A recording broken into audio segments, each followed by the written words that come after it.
Hey, everybody. Thank you so much for joining our podcast, Right to Choose. My name is Christine Cooper. I had an abortion when I was 15 years old. I will definitely go into depth about that story in a later episode, but just kind of for a brief introduction into that.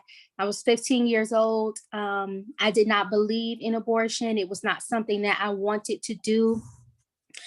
I believed at the time that the pressure really came from my parents to make that decision as they felt that it was the right thing at the time. So um, essentially, the choice to abort was theirs.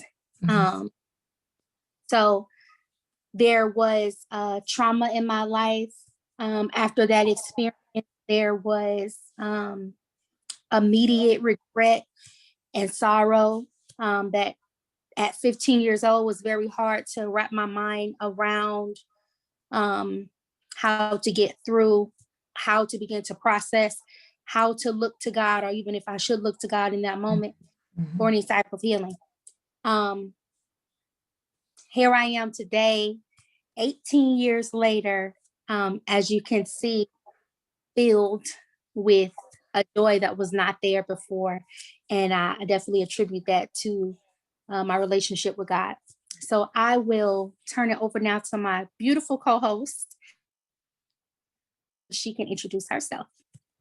Thank you, Christine. My name is Iana Harris, and I am more than excited to be sitting in this virtual room with Christine. Christine and I have come to know each other quite well through a very crazy set of circumstances, and we'll go into that at a later time. I had an abortion when I was 16 years old. I was a junior in high school and headed to the University of Florida. And I felt the pressure to have an abortion because it seemed like the best choice for me. At the time, I was, of course, like Christine, I was a Christian girl, went to church, and did not believe in abortion. But you never know what choice you'll make when you're faced with the decision. So, um, without counsel from my parents, without counsel from anyone other than girls that I knew who'd had one, and we didn't really talk a lot about what happened to them. But I went and had an abortion at 16 and lived. So that's 29 years already. Dear God, it's 29 years already. And I have a life full of shrapnel that the Lord has helped me to rebuild. And we're going to talk a lot about a lot of those issues, a lot of what we call the aftermath over time with this podcast. The reason we started this podcast and why we named it Right to Choose is simply a bit of a play on words.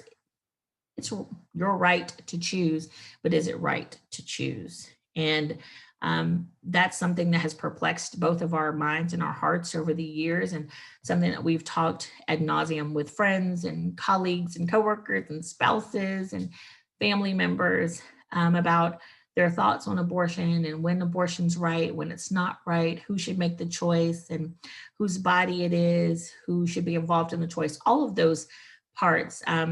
The role the church plays in abortion, the role the Black church and the Black family, the Black community, what role it plays. This podcast is not just for Black women or Black people, but because of the obvious color of our skin, these are our experiences and these are things that we have dealt with over the years. We've had a lot of time to process. We are both abortion healing facilitators, and that itself has been a blessing. And as we go through this series, we will be able to expound a little on each one of those things. And even as we hear from you, we'll be able to expound on some things that we may not have thought about talking about. And even some of you may become guests on our podcast to continue the conversation. That's the beauty of the virtual world. We can bring people from all over the world into one space for a conversation. So we're excited to have you join us tonight on Right to Choose, or it could be today, wherever you are, but we're Yes. have you with us on Right to Choose. So let's get into it, Christine. So Okay.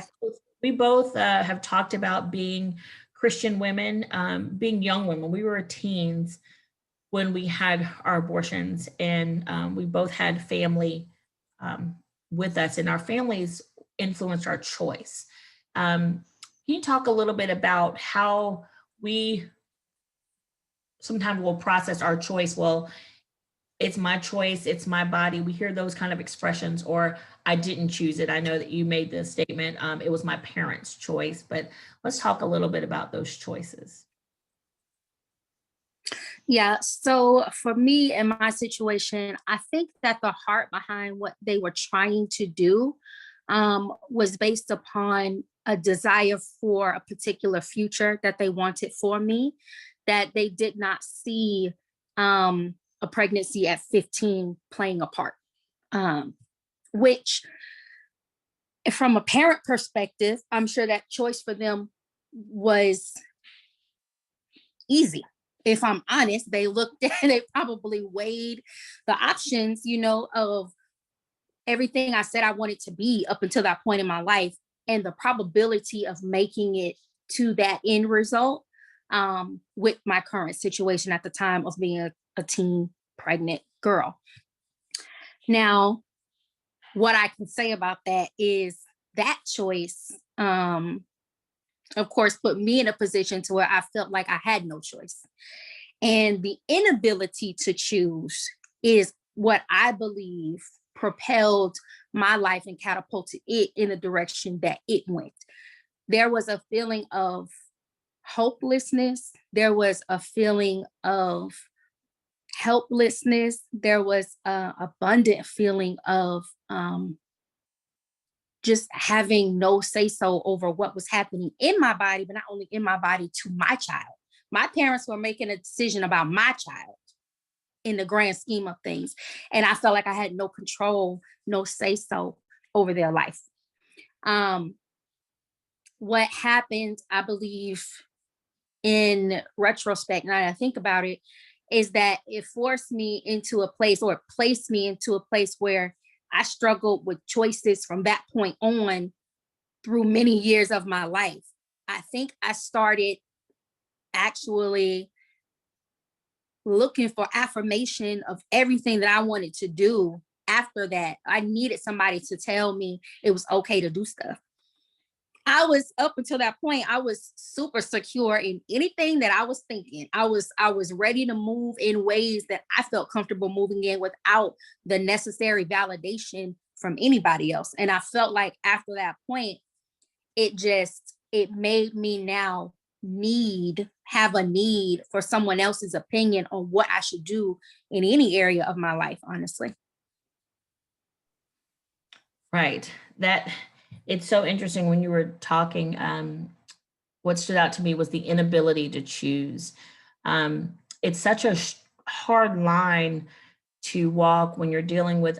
We both are parents. Christine has Morgan, and I have Faith, Ryan, and I have 3 bonus children. And we've been parents now, and making decisions on our children's behalf is something that parents do. Right. There's not a lot of consultation of children. Well, in our families, there's not a lot of consultation of you when you're a minor about things. We may ask you what you're interested in, like, do you want to play baseball or do you want to do dance? Those kind of things. But when it comes to a major decision like that will impact the whole family, it is definitely something that children don't have those kind of choices in the grand reality. And when we're talking about being 15 and 16, it is very difficult to say, as a parent, yeah, you can choose to have the baby. That's hard because it impacts the entire family, the entire structure of everything. It affects the future of the woman. It affects the future of the man. It affects the future of the parents. And it's interesting because I've been on both sides of this. I've been the 16-year-old who was pregnant, and I've been the mother with a 16-year-old who's pregnant. And that is interesting because my daughter, when she was faced with an unplanned pregnancy, or crisis pregnancy, whichever way people choose to call it. When she was faced with it, her immediate response to what she would do in her decision was directly connected to her knowledge and understanding of the effects of my abortion at 16. So though she walked in a mirror method of getting pregnant early sexualization, and all these things, she made a different choice, took her down a different path. And one day we'll have her on, excuse me, to talk a little bit about how her choice to have her son, my first grandson, how that impacted every part of her life after that in such a beautiful way. But even the challenges that come with it. So to be honest, there's no easy decision when you're faced with an unplanned pregnancy. It's not as black and white as many people would make it seem. We both said, I didn't believe in abortion until I was standing in a place where I had to decide whether or not to have an abortion.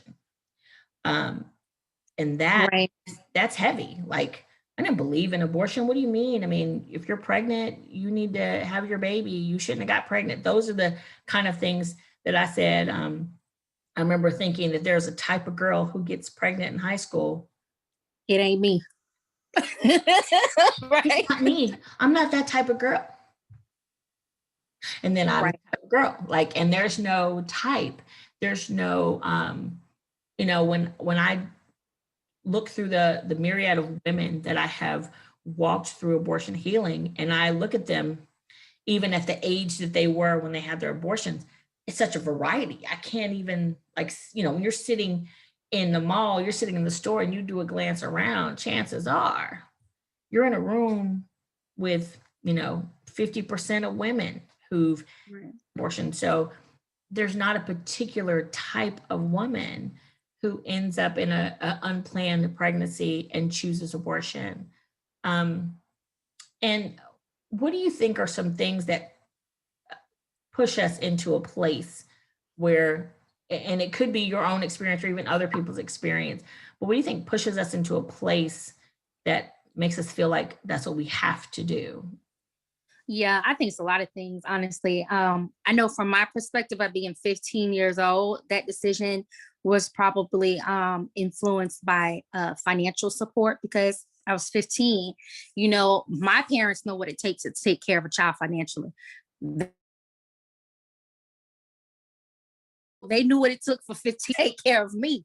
So I'm sure even the concept of, now this is another person, this is dollars now added into our household dynamic that is completely unexpected and unplanned. And the fact that you don't work, Christine, really means that this is our baby. This is not your baby, this is our baby. And am I committed as a parent? Am I ready to get a second job if I need to care for this child? Am I ready, now that you are 15 years old, to go back to a place of parenting a baby? Because essentially they will be helping me to do that. I think that the idea of what other people would think is a factor, from my parents, I'm sure, but even for me at the time, I didn't get to experience pregnancy longer than 6 weeks. So I don't know what it's like to walk around high school in the 10th grade as a sophomore with a 6-month, bulging belly, or a 9-month bulging belly, and people looking at me and doing exactly what you said, of wondering, so this is what we do. You're that girl. And then having a whole nother myriad of probably ideas and thoughts in my head about myself that wouldn't be there if I wasn't pregnant. What else would I say? I'm sure, I know that I don't know if we would call it religion, but whatever your spiritual relationship is with God has an effect as well. That influences our choices. And that honestly is what made it even worse for me, because I'm like, I know that God ain't pleased with this. Sure. And I knew that I was missing the mark by allowing this to happen. And in that moment, I felt it was a disconnect in my relationship with him because I deliberately went against something that I knew wholeheartedly he would not be pleased with. Right. So, I mean, for different people, obviously they have they have reasons, not being married. I wasn't married at 15 years old. Having a child out of wedlock is not the ideal situation. Then of course the father of the baby is like, I got a life to live. I got stuff to do. Like, you wasn't thinking about the stuff you had to do though when we laid up, but now the aftermath is here of a pregnancy. Now you got other things to do besides to be a father and take care of this child along with me. So, not having that support, of course. What would you say? What do you think? What came to mind for me is the future. And I think that for me, my immediate response was, what does my future look like if, like, this isn't in the plan? I'm a planner. I'm the lady with a calendar. I've been this way my whole life. I think I came out with a calendar and a watch talking about what time are we going to be there. And having a baby wasn't in the plan. And I had planned when that should happen. This is when I'll get the degree, and then this is when I'll get the husband, and we're going to get married. And then this is when we have the baby and the 2.5 kids and a dog. Like, it didn't work with my plan. And so since it didn't work in my plan, it wasn't convenient. And it was almost easy at the time to think, well, I won't, there'll be more opportunities to have a child. There's more time because I'm young, and when I'm more stable, and when I'm able to care for myself. And my brother had gotten a girl pregnant in high school. And so I watched how my family had to finagle that situation and deal with him being a pregnant dad in high school. My brother was immediately signed military. Goodbye. Like, you have to get a job. Like, as soon as you graduate, you ship out. What you graduate June what? All right, July 1st, you're out of here. And I watched just how that affected everything. And I was like, that just changed his whole future. Like, I don't even necessarily remember what my brother was going to do before that, but I remember it changing everything. And I didn't want that. And so a lot of times we make these decisions out of convenience, and because we can. And that is such a, like, even like saying it out loud, it's like, wow. I was on a show one time, Dr. Candace Smitherman was doing an interview for her show, The Glory Road, and we were talking about abortion healing. And we did this whole recording. We talked about the need for abortion healing. We were talking about, shame and regret and how the Lord heals from that, all of that, right?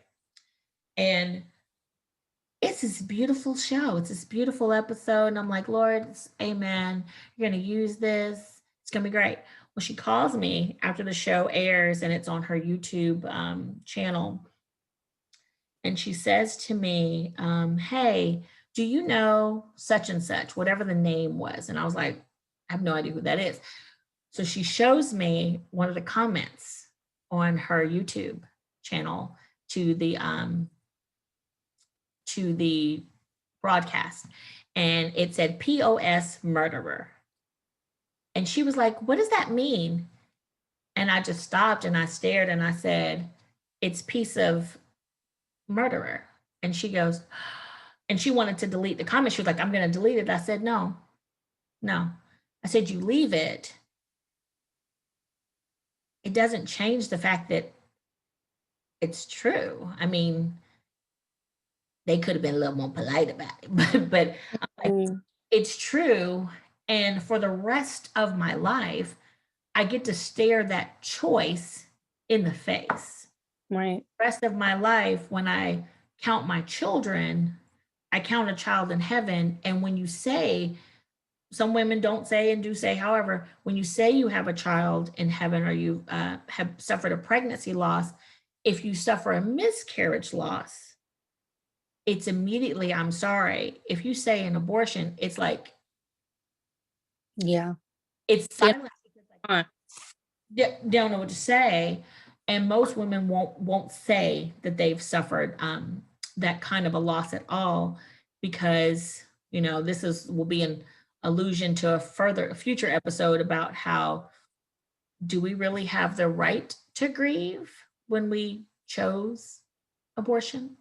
Right. But our choice every single day, we're faced with it. We're faced with it when we look at our living children. We're faced with it when we look at the stories of what could have been, the loss of our sons. You know, when we think about raising Black men, we think about all of these things. We think about our husbands now. We're like, you know, how would life have been different? How would things have changed?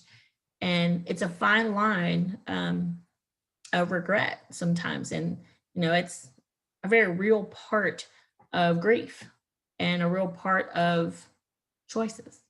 Real part. Real part. Very real. Very real. So now I will say, Christine, and you may agree or may not, do you think that this show will be well received when you're talking about something so prickly? It's a toss up, you know, Yeah. because